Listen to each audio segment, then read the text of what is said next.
Discipline എന്ന വാക്ക് കേട്ടാൽ ചിലർക്ക് ചൊറിയാൻ തുടങ്ങും. ഓക്കെ, ഡിസിപ്ലിൻ ശരിക്കും ഏറ്റവും കൂടുതൽ ഗ്രോത്ത് തരുന്ന ഒരു വാക്കാണ്.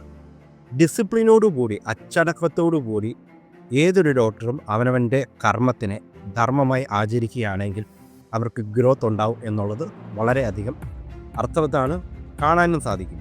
നിങ്ങൾ പഴയ വൈദ്യന്മാരെ ഒന്ന് ശ്രദ്ധിച്ചു നോക്കുക.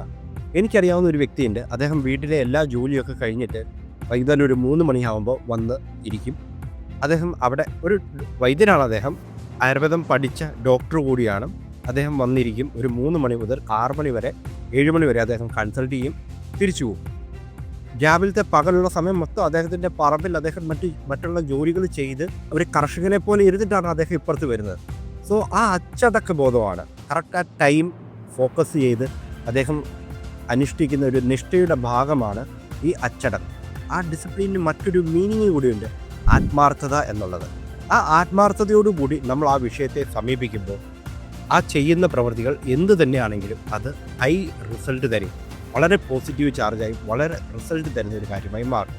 അപ്പം ഞാൻ ഓരോ ആയുർവേദ ഡോക്ടറോടും പറയുന്നത്, നിങ്ങളുടെ ലൈഫിൽ നിങ്ങൾ എന്ത് വേണമെങ്കിലും ചെയ്തോളൂ, പക്ഷേ അത് ഡിസിപ്ലിനോടുകൂടി വളരെ ആത്മാർത്ഥമായി ചെയ്യാനായിട്ട് ശ്രമിക്കുക. ആ ഒരു ആത്മാർത്ഥത നിങ്ങളെ നാളെ ആയുർവേദത്തിലൂടെ ലോകം അറിയാൻ കാരണമാകും.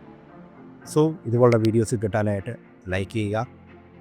ഈ ഒരു വീഡിയോ നിങ്ങളുടെ ഏതെങ്കിലും ഒരു ആയുർവേദ ഡോക്ടറെ, നിങ്ങൾക്ക് അടുത്തറിയാവുന്ന ഒരു ആയുർവേദ ഡോക്ടർക്ക് ഷെയർ ചെയ്ത് കൊടുക്കുക. നിങ്ങളുടെ അഭിപ്രായങ്ങൾ താഴെ കമൻറ്റ് ബോക്സിൽ രേഖപ്പെടുത്തുക.